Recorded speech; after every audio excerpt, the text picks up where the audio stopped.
A diet with plenty of fresh fruit and vegetables is essential to good health.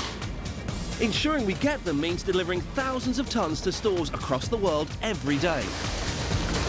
When it arrives, it needs to be in perfect condition and have been picked just 24 hours previously. Meeting these demands all year round is a major logistical challenge. So, how do they do it?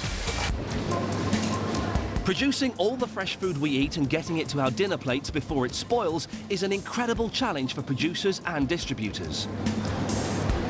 To see how they do it, we've decided to tell the story of this, the humble pepper. To ensure a year-round crop, peppers need a controlled environment. The answer is this, an $8 million greenhouse. This space-age building is nothing like a domestic potting shed. It covers an area of 40,000 square meters, the size of 4 soccer pitches. In here, temperatures of 23 degrees during the day and 18 degrees at night are maintained by kilometers of heated rails. But even with a perfectly controlled climate, conventional growing techniques won't produce perfect peppers. So inside this greenhouse, there's not a lump of soil in sight. Instead, to maximize control and purity of growth, each plant is grown on rock wool. Each of the 116,000 plants is linked to its very own computer-controlled life support system. This uses tubes to provide them with mineral nutrients tailored to suit each stage of the plant's development. But even the most sophisticated technology can't solve all the problems of growing perfect peppers year-round. Early in the season, when light is poor, the pepper plants find it hard to pollinate themselves. So bees are introduced to do the pollinating for them. The amount of seed that's set in the pepper determines the shape of the pepper and ultimately the size and the weight of it. And part of the problem that we have early season is that the peppers are smaller and misshapen without the use of the bees.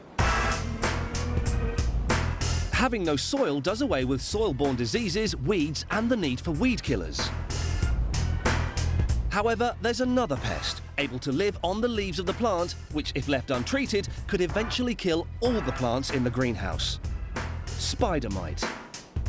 This is quite a large area of red spider mite damage. If you look on the lower leaves, you can see them crawling around. Fortunately, once again, nature has the answer. This time in the form of an army of hungry spiders. This is a little spider, and it will hunt down the spider mite and it will eat it. This greenhouse produces nearly 6 million peppers every year. So picking them and ensuring they get to our local store within 24 hours is no small task for a team of 10. Up to 98% of the quality control takes place during picking. But those that get through still have many more hurdles to overcome before they make it to the store. Once the peppers reach the nearby processing plant, they're put through a series of rigorous screening measures. First, they're washed and dried. Then they're sorted again, so only the very best continue. Men in white coats then test samples to guarantee every one of these peppers is perfect. Basically, we're testing for the sugar content of the pepper. Now, this is measured in what we call degrees Briggs. So the higher the level, then the sweeter the pepper is. It's got 7.2 on that one. With the taste quality assured, the peppers are then graded according to size. What we're also checking for, in terms of just general quality, is the overall shape of the product to make sure it's a nice, even shape. This one's got 4 lobes, so it's almost a perfect example. Once separated, they're packaged and labelled. Just over a dozen hours after they were picked, the peppers are loaded onto a waiting lorry. Finally, the peppers are on their way. First to a grocery store distribution centre, then onto the store itself.